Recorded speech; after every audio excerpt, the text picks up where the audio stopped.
You're watching Color 10 News at 10 in high definition. Friends and family share memories of a 16-year-old killed in a car crash. Good evening. I'm Ashley Katz. And I'm David Oliver. Good to have you along tonight. Republic High School's Garrett Blotter died last night on Miller Road. Passenger Desmond Roy went to the hospital in serious condition. And tonight, new at 10, Kevin Schwaller is live at J.R. Martin Park, where loved ones held a vigil tonight. Kevin? Loved ones are mourning. Students tell us the school day today was punctuated by tears and writing out their thoughts. Now, a group came out here to this park in Republic for a candlelight vigil tonight. Wrecks on Missouri roads have killed more than 100 people so far this year, and each one of them has a story. No one knew it was going to happen. This is where the car crashed, the highway patrol troop for this region's 21st death in a wreck this year. He loves sports cars. 21 funerals. Everyone's crying. People are leaving. 21 times friends and families had to get that call. All the football boys, when they walked through the doors, everyone just started bawling. At Republic High School, everybody's wearing their jerseys. There's another number you'll hear in the halls, number 98. That number, it's become a popular hashtag on Twitter, you know. That was the number on Garrett Blotter's football jersey, and he loved the game. Wanted to make sure he got good grades in certain classes to get to a Division I college so he could play professional football. Friends Blake Booker and Dominic Russo tell us Garrett would push himself. He was a good friend, and he was out to help people. We all signed a football for Desmond. I know there's a lot of hurt and there's a lot of pain tonight. Friends and family also gathered here in a park for a candlelight vigil. See, for Joe and Shelley and their family, they're never going to forget this day. This is where the 21st person died in a wreck, Garrett Blotter. That means Booker is adding another ribbon to his visor. I tied him up there. He has a couple for another student who died less than 2 months ago. His funeral card will be in there as well. He says he's trying to stay strong for his other friends. We just pray as much as we can. As he says goodbye to Garrett Blotter, number 98. The Republic Police Chief says that speed may have been a factor in this crash. The driver lost control of the car before striking a tree. A Highway Patrol spokesman tells us the investigation is ongoing and it could be several weeks until we get that final speed before the crash. Such a tragedy reporting there tonight. Kevin, do we know at this point how Desmond Roy is doing? The hospital did not have a specific condition other than to say he is stable at this point, David. Kevin Schwaller live in Republic for us once again tonight. Thanks. And Republic High School, by the way, offered comfort to those students today. A team of 9 crisis counselors were there for anybody that needed some help coping. Dozens of students expressed their feelings on a memorial banner that says, "Remembering Garrett." Another poster there says, "Praying for Desmond." A lot of times it's kids want to just be together and they want to grieve or write cards or write posters like you can see behind me or over on the wall, and that allows them an outlet to really let the family know how much that student meant to them.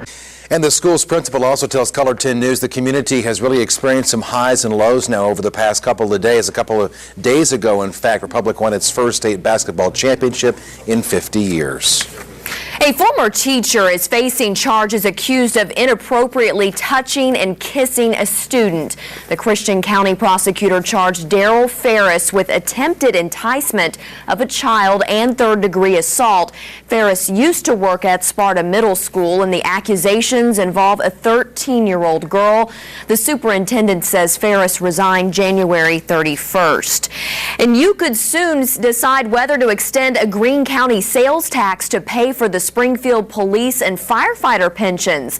City officials say the fund is short $120 million from the $360 million total needed to fully fund the pension.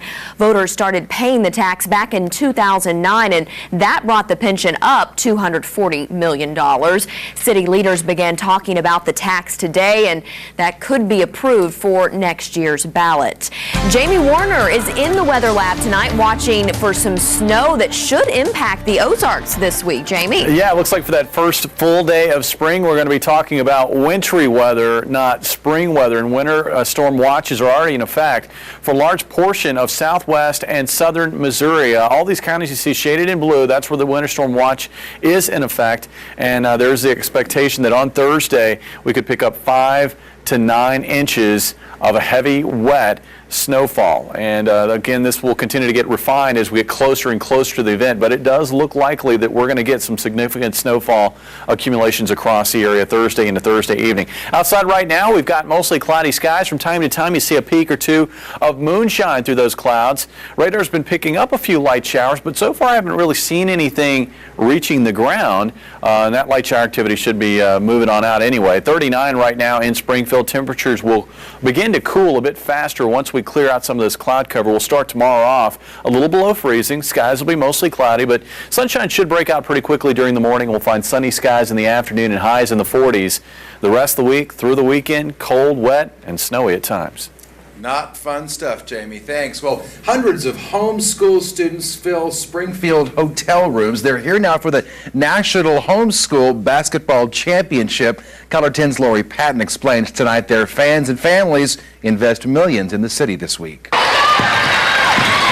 While dozens of teams are pounding the boards, Oklahoma City Storm. Basketball moms like Angie Warren are cheering from the stands. My son, Jed Warren. It's just a good opportunity for homeschool players to showcase their skills. Hundreds of players are battling it out. This is a tournament for homeschool teams that come from all over the nation. I think there's 35 venues. While the players sink shots, they and their families are sinking cash into the local economy, booking nearly 8,000 hotel rooms. We eat out a lot. We stay at, our team is staying at the Ramada Oasis.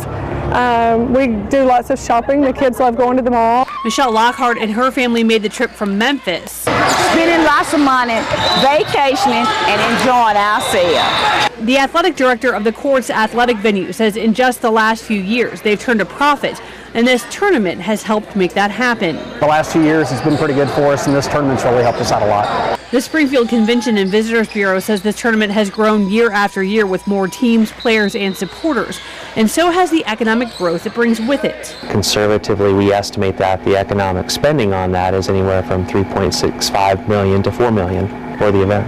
Angie Warren says supporters fill up on water, Gatorade, and whatever else they need to make it to the championship. Whatever we need, we spend that money on that. We're sure glad they're here. This tournament, by the way, goes on throughout the week with the championship games coming up later in the week. And the families, we are told, travel from 30 states to compete. The Ozarks Food Harvest believes it can feed more families thanks to a $1 million donation. The money comes from the Missouri Foundation for Health and will be distributed over the next 2 years. It should allow the Ozarks Food Harvest not only to get more food, but to keep it longer and move it more effectively. There's some specialized equipment that we'll be getting sooner rather than later, and essentially what this plan does is push our strategic plan for the next 3 years ahead by at least a year. The organization plans to buy coolers and refrigerators so more produce and healthier foods can be given away. Also, $250,000 will go to infrastructure improvements. The Ozarks Food Harvest reaches 28 counties and serves 250 nonprofit organizations. In tonight's political coverage at 10, a voter ID bill is headed to Arkansas Governor Mike Beebe. Today, the state Senate approved the bill. Yesterday's vote was delayed while senators talked about whether the legislation needed a 2/3 majority or simple majority vote. Earlier this week, Governor Beebe said he is waiting on more information from the Attorney General before deciding whether to veto that bill. Those early efforts resulted in $5 billion in investment. This man just got through talking about exactly what he ain't.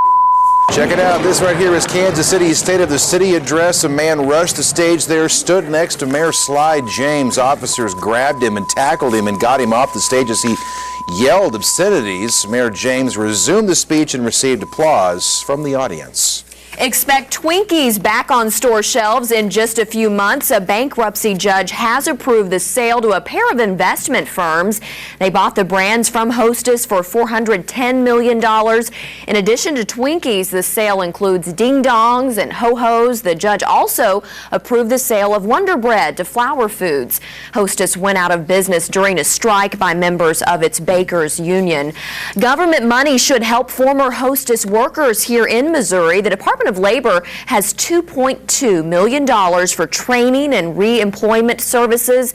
Nearly 400 workers in Missouri were affected by the closure of Hostess Brands, and that included a handful at a bakery in Springfield. Well, new guidelines aim to protect athletes who show signs of a concussion. Especially younger athletes. I didn't tell my coach because I wanted to play. In our Family Matters report tonight, the recommended changes and how widespread the problem really is. And if you haven't already found Color 10 on Facebook, here's how you do that. Look for the Facebook icon on our website, ozarksfirst.com, and like our page.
In our Family Matters report now at 10 o'clock, doctors have put out some new guidelines tonight on how athletes should deal with sports-related concussions. Color 10's Shannon Miller explains many states have already put safety laws in place, but the new recommendations also offer ways to treat them. Emily Johnston is a soccer goalie. 2 concussions have sidelined the 16-year-old in the past 2 years. I didn't really know that I had a concussion. I felt a lot of pain, and I didn't tell my coach because I wanted to play, and I didn't really understand the implications of a concussion. Now, new guidelines from the American Academy of Neurology say any athlete showing signs of a concussion should be immediately taken out of the game and not return until a doctor gives the okay. It's prolonged headaches, nausea, difficulty in school and returning to school.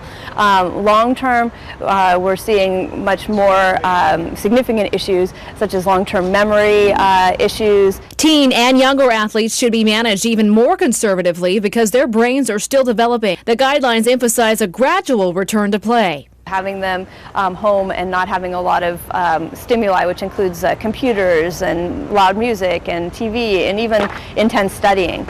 Emily's mother hopes the new report influences younger athletes. You don't want a child to stop doing something they're very passionate about and love, but you also don't want them to have any sort of long-term consequences. Now that Emily is aware of the long-term dangers, she says she'll play it safe if she takes another hit to the head. In Springfield, Shannon Miller, Color 10 News. And more than 1 million athletes suffer concussions each year. And according to the Centers for Disease Control, kids and teens get them more often, and they also take longer to recover. Research shows athletes who have a history of concussions are at greater risk of having more. Well, Jamie, we are paying great attention to your detailed forecast and this snow outlook for Thursday, which is the first full day of spring, right? The first full day of spring. Looks like we're probably going to find our biggest snowfall of the season, at least here in Springfield, and totals look very impressive. Right now, beginning to find that storm impacting the West Coast. We'll track it across the country in your hour-by-hour forecast, including snowfall potential coming up.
And now weather with Color 10 News Chief Meteorologist Jamie Warner.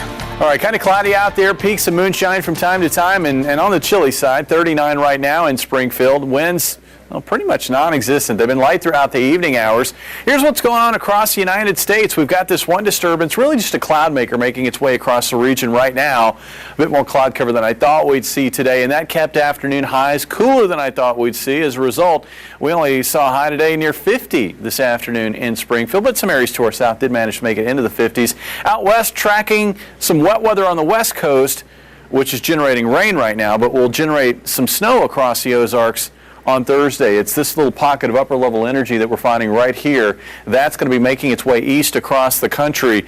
And now that it is now it's now over the United States, over the western United States. We're able to sample that storm a lot better. So that data will go into the models overnight tonight and tomorrow morning, and we should have a better, more clear picture of exactly how that upper level energy will behave as it transits the country, and eventually how much snow we will see as a result as it makes its way across the Ozarks. Right now, though, getting a better idea of how much snow we should see, and it will be, I think, a significant snowstorm for a large portion of the region. Overnight tonight, not expecting any snow. In fact, we're just going to find periods of clouds. Skies will likely go partly cloudy for a time around midnight and thereafter, but we'll start tomorrow morning off with mostly cloudy skies. Those clouds will quickly exit, and it looks like a fairly sunny afternoon, but chilly with highs only in the 40s. Wednesday night, clouds start coming back into the area. Thursday morning, notice we've already got snow breaking out as warm, moist air tries to work into Missouri and northern Arkansas. And it will be a battle between the cold air and the warm, moist air. And right now, it looks like the cold air will tend to win out, at least initially, and that means we will see a period of maybe heavy snowfall for a large portion of the day on Thursday, and that may carry over into Thursday night before that tapers off. On the southwest edge of this shield of precipitation, there will be a transition zone as that warmer air does work in, and we'll see that snow transition over to rain across southwest Missouri and into northwest and north central areas of Arkansas. But before that happens, we're still going to get accumulations. And right now it looks like a significant snowstorm for portions of the area from about Nevada, southeast through Springfield into the West Plains area. And I think we'll be able to include maybe a little more of northeast Arkansas in this darker blue. And I think within this area here, we could see maybe a foot or more of wet snowfall. Amounts will drop off the further north you get, because that's where you're going to get into some drier air, and amounts will drop off the further south and west you get, because that will likely transition over to more rainfall as the afternoon progresses into the evening hours. Needless to say, we're still a little ways out. We'll be fine-tuning this forecast as we get closer to the event. Overnight tonight, partly to mostly cloudy skies, about 29 for the overnight low here in town. Temperatures generally around or just below freezing to start off the day on Wednesday. We start off with clouds, but we should see sun develop by late morning and a fairly sunny afternoon. Winds breezy out of the northwest at 10 to 15 and a high of 44. Maybe up around 50, though, across northern areas of Arkansas. Enjoy tomorrow. After that, the rest of the week through the weekend, just looking kind of nasty. We get the snow on Thursday. That will transition over to maybe freezing drizzle or drizzle late Thursday night. Friday and Saturday, periods of drizzle or light rain. At times at night, it could be freezing drizzle or freezing light rain. And then another storm could impact the area Saturday night into Sunday, where we could get a transition from rain back over to all snow and maybe some additional accumulations before things quiet down early next week. I can't help but notice between 6 and 10, your model of the snow target has kind of shifted further south a little bit, maybe? Well, right now it looks like, again, Nevada through Springfield to West Plains down into northeast Arkansas. That's where we're probably going to find the heaviest snowfall. One thing I have noticed is recent trends of the guidance has indicated that we could see greater snowfall totals than we were thinking yesterday. So that's a trend we'll continue to watch going forward through Wednesday. Keep it tuned to the Weather Lab, folks. Thanks, Jamie. And Bellarmine battled in the Sweet 16 of the NCAA Division II tournament. We're live tonight from the O'Reilly Center with the results for you next.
He's the tournament most outstanding player.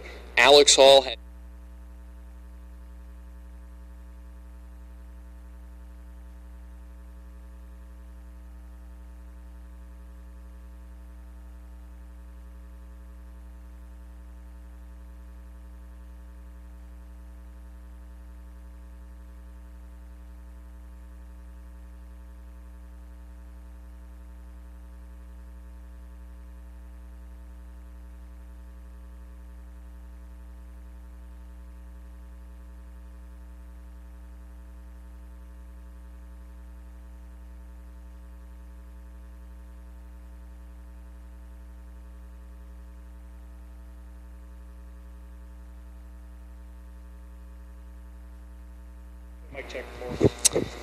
Dan, some saying this is the biggest game for the Drury Panthers since they won the NAIA.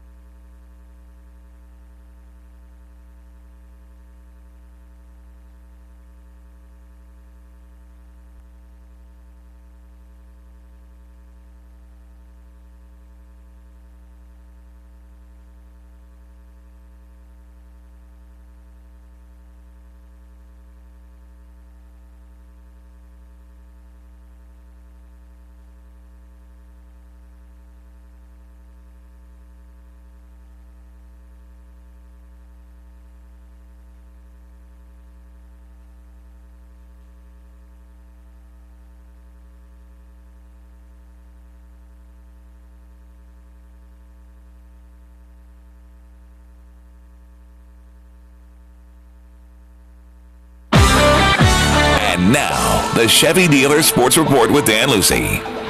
The Drury Panthers were trying to win their way into the NCAA Division II Elite Eight for the first time in school history. Drury taking on Bellarmine in the Midwest Regional Championship game. Color 10's Nick Carboni is standing by live at the O'Reilly Family Event Center with the game story. Nick? All right, Dan, many saying before tonight's game it was the biggest for Drury basketball since the team won the 1979 NAIA National Championship. Drury looking to book its first trip to the NCAA Division II Elite Eight. In their way, a very good Bellarmine Knights team, but one that Drury beat in the GLVC semifinals.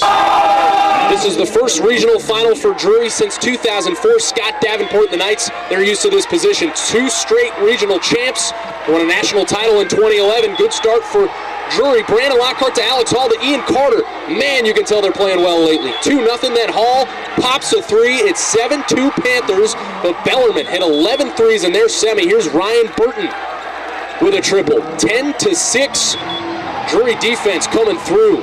Cameron Adams denies Keyston Jones. Other end, Brandon Lockhart had a day. 25-15. Other way, though, Chris Dow. Jay from the elbow. Drury had a 4-point halftime lead, and second half they fall behind. Here's Vance Hall for Bellarmine, giving them a 4-point lead, but Alex Hall went off late, hit a pair of threes. This is the second one, 52-50 Drury, and then the Panthers just having a little fun. Hall up to Adams, he flushes it. Drury wins. They're going to Louisville. They win 67-61. We worked so hard for this. And for us to come out on top means a lot in front of our home crowd, our friends, our family, our great fans. You know, we struggled there at the beginning, but you know, with a point guard like Lockhart, you know, to do what he does makes it a lot easier. And I'm proud of him. I'm proud of our team. Hopefully, we keep going to the end. It's very exciting. We've been working on this for all year, all summer, all spring, and just to do this at our home court with all these fans here, it's really something special for our senior year. This is exciting. We did it last week, and hopefully, it's not our last time to come down to us also.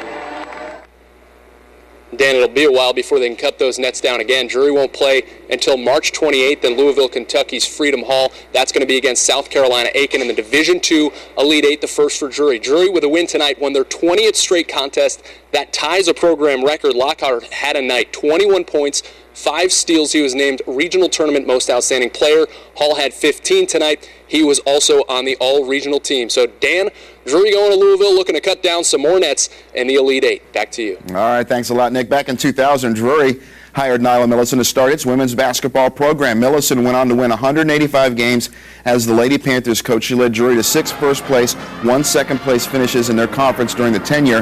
Millicent's Lady Panthers also went to 5 NCAA Division II tournaments, lost in the national championship game in 2004. I talked with Drury Athletics Director Pat Atwell today about Millicent possibly returning to Drury. He said he could not comment on any conversations other than say that she did have a fantastic job at both Drury and at Missouri State. Now, Nyla Millicent replaced Katie Abrahamson Henderson as the Lady Bears coach 6 years ago. Her job at Missouri State to get the program back to its glory days that it enjoyed under Cheryl Burnett. Missouri State did not feel that Millicent did that job. Yesterday fired her with 2 years left on her contract. The move will cost the university $140,000 to buy out Millicent's remaining 2 years on her contract. The nationwide search has already begun to find the next Lady Bears coach. That person will be expected to not only win games, earn NCAA tournament berths, but also help replenish a dwindling season ticket base. We've got a tremendous fan base. We've got to rekindle that fan base. We've got great facilities. We're going to get even better facilities with the locker rooms that we're going to put in. We've got something you can't buy, and that's tradition. You can't buy it. We have that. So, and the fact that you mentioned, I think we've got a lead that we can win at. So I think it's a very attractive job for those reasons. And late word tonight, Paul Lusk saying that Missouri State redshirt freshman Drew Wilson is going to transfer at the end of this semester. Didn't really get a lot of playing time last year. Feel better, buddy. Thanks for doing sports, Dan. We'll be right back.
Here are tonight's winning lottery numbers.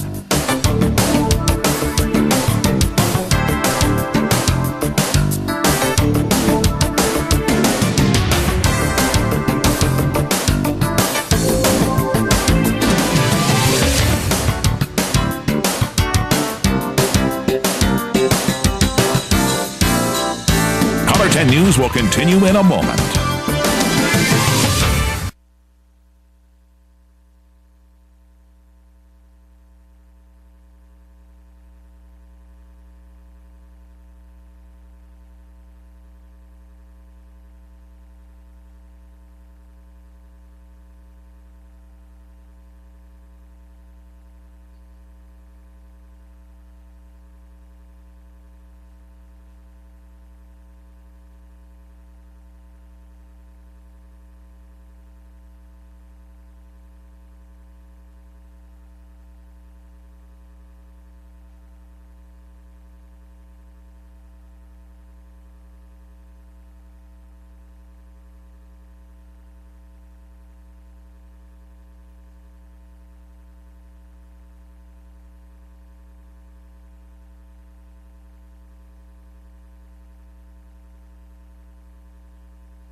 Well, we have one more, I guess, semi-nice day before the snow hits. Sunshine tomorrow, and then on Thursday, that first full day of spring, winter storm. It looks like a heavy snowstorm across a large part of the area. Here in Springfield, I think we're probably going to pick up 6 to 9 inches, and there could be areas to our east and southeast that might pick up close to a foot of snow, and then it just stays kind of gray and wet right through the weekend. All right, we'll be watching it. Thanks, as always, for watching our news at 10 tonight. And we'll see you back here tomorrow. Have a good one.